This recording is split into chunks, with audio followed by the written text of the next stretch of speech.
Bapak Ibu Saudara, Salam. Saya berharap semuanya baik, semuanya senang karena ini hari raya yang perlu kita nikmati. Pada kesempatan ini saya akan berbicara tentang kelahiran Natal, sebenarnya untuk apa, untuk siapa ya. Saya mendasarkannya dari Injil Matius pasal yang pertama ayat 21 sampai 23, tidak panjang, 3 ayat saja. Ia yang melahirkan anak laki-laki dan engkau akan menamakan dia Yesus. Karena dialah yang akan menyelamatkan umatnya dari dosa mereka. Hal itu terjadi supaya genaplah yang difirmankan Tuhan oleh Nabi.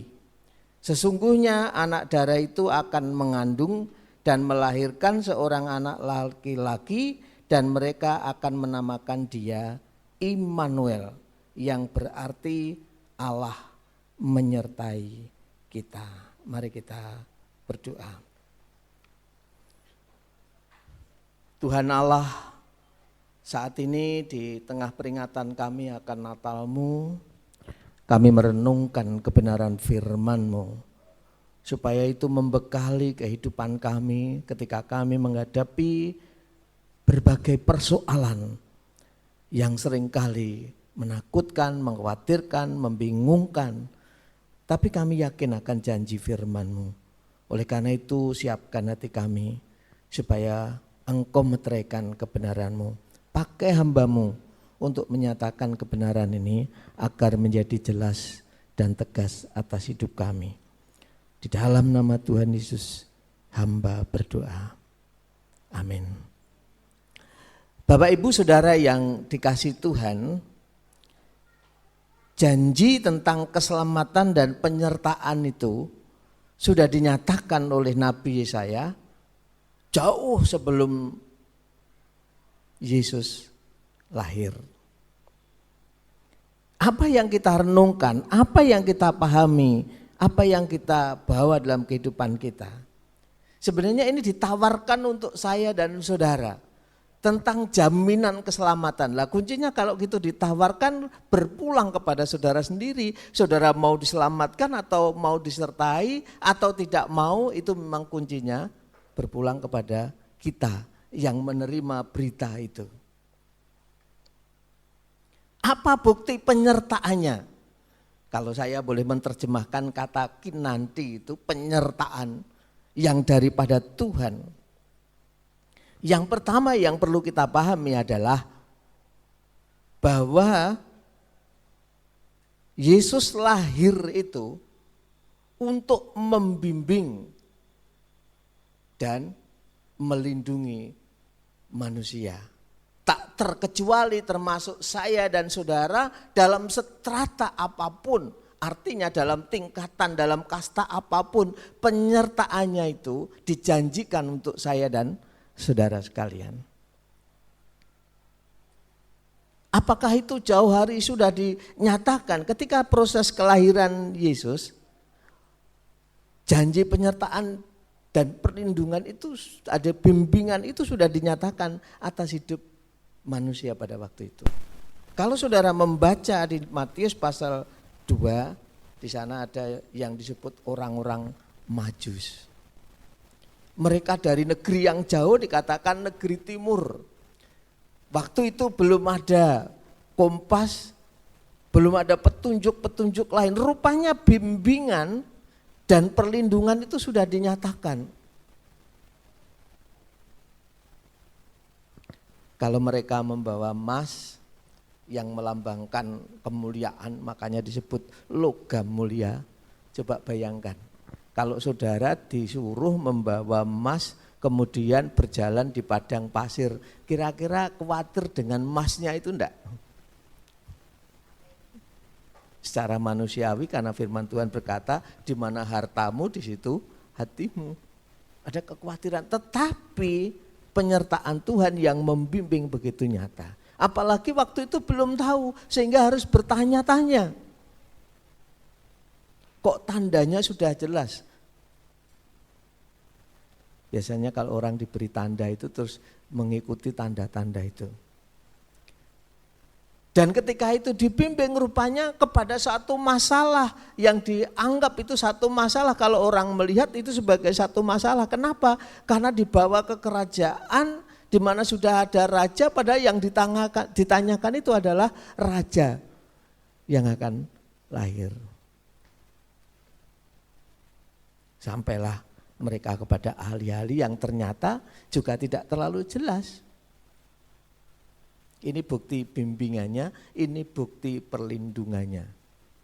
Kalau saudara membaca pasal 2 jelas.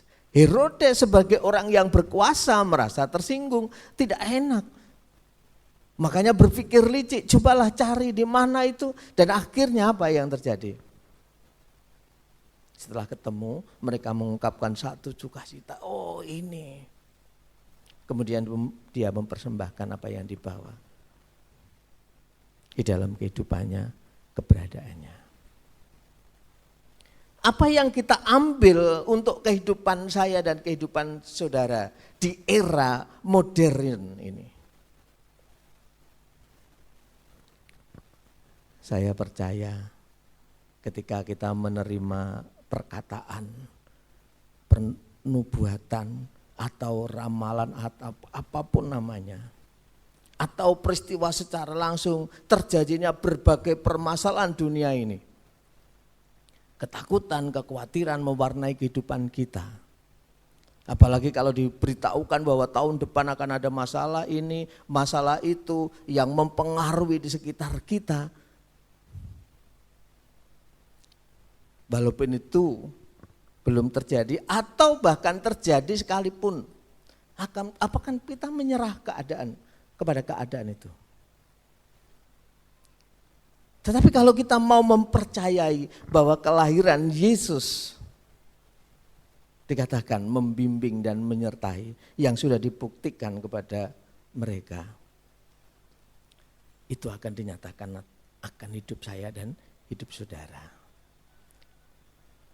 Bimbingannya nyata, penyertaannya nyata bagi kehidupan kita yang mau menerima, percaya akan penyertaannya.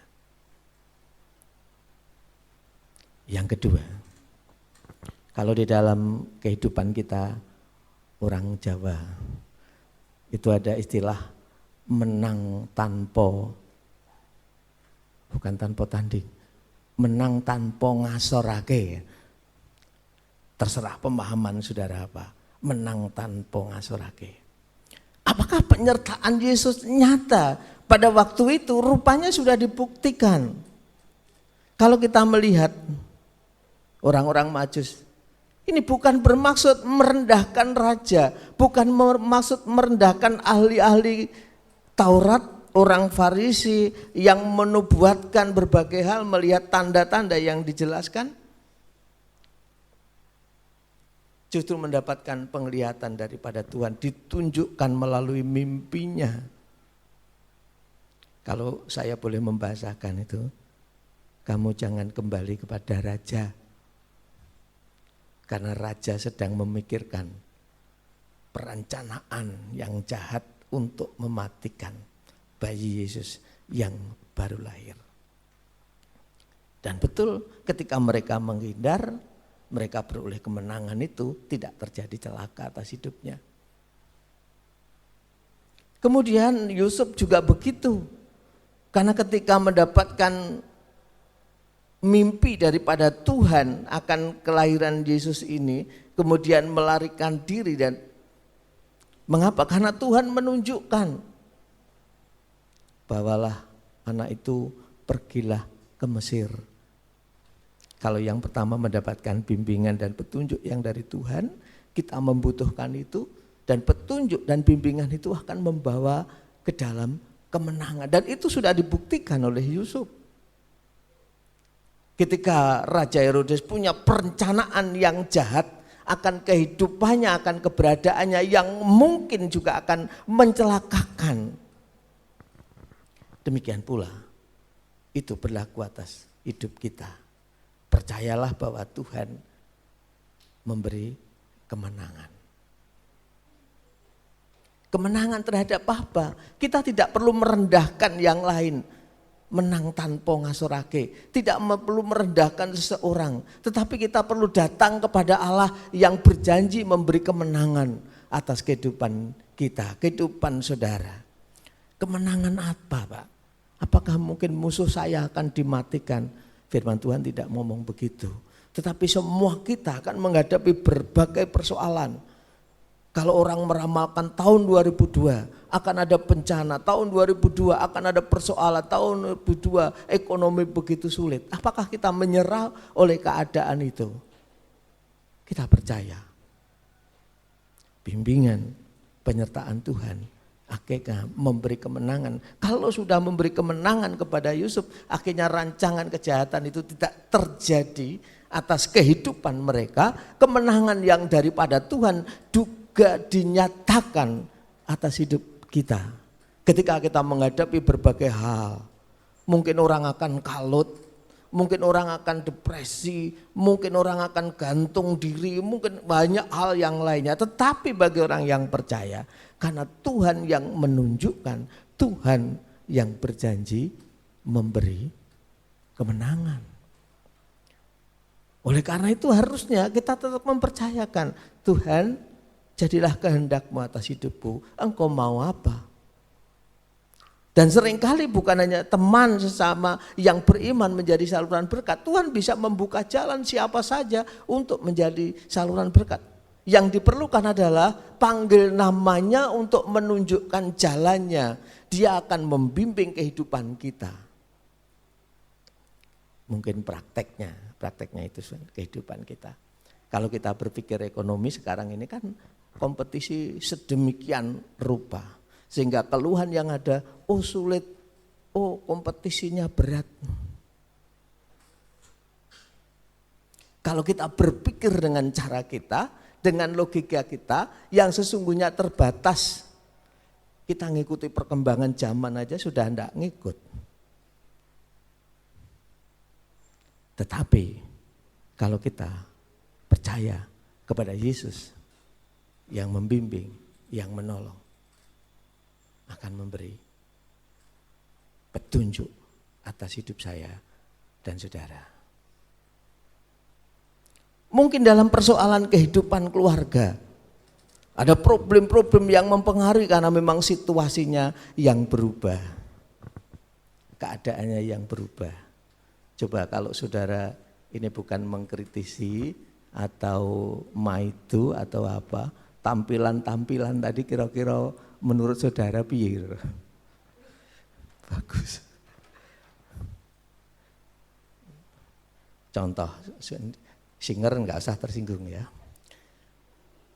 Pakaiannya apa? Pakaiannya apa? Adat endi? Jawa.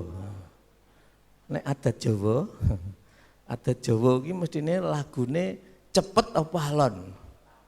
Alon. Nek terus nuwun sewu Bu Chandra, bukan mengkritisi, itu salah pendetane, salah ya ngarah nih gitu ya. Begitu. Musiknya dibangun sedemikian, wong acarane temane Jawa kok musiknya rock and roll. Nek menurut wong sepuh mbiyen kuwi ora duduk-duke. Tetapi ini perubahan yang harus kita terima dalam kehidupan kita. Ya, sudah luar biasa, mereka sudah sedemikian rupa. Itu contoh, dalam arti kita harus menerima perubahan tanpa harus dalam arti kehidupan kita menjelekkan mereka, memperolokkan mereka, tetapi mereka sudah berkreasi sedemikian rupa. Kalau saudara yang ahli tari, kira-kira penarimu tadi wis bener apa urung? Wah, pendeta itu kaya wong asingnya tadi ngomongnya gitu ya. Kalau saudara memperhatikan peka, wih wayang ngopo tuh jane ngono. Wayang Sembodra kok kupluke ngono. Wayang narine jenis apa kan gitu ya. Menurut dasar tari wis pas apa urung. Ya, tapi sudah menurut saya sih memahaminya luar biasa. Walaupun mungkin dalam kaidah-kaidah menurut rumus yang lama tidak sesuai. Itu baru dunia seni, belum lagi dunia teknologi. Kita harus mengikuti perubahan-perubahan. Oleh karena itu tahun depan kita mengambil tema di dalam kehidupan bergereja kita, kekristenan kita, walaupun Alkitabnya tetap, kita mesti mengambil tema relevan untuk kehidupan pada zamannya. Supaya sesuai, supaya menjawab. Lek ra ngono bodo ilang kabeh. Ini yang kita perlukan. Kalau tidak begitu kita mengalami kekalahan, tidak boleh. Harusnya kita tetap hidup berkemenangan.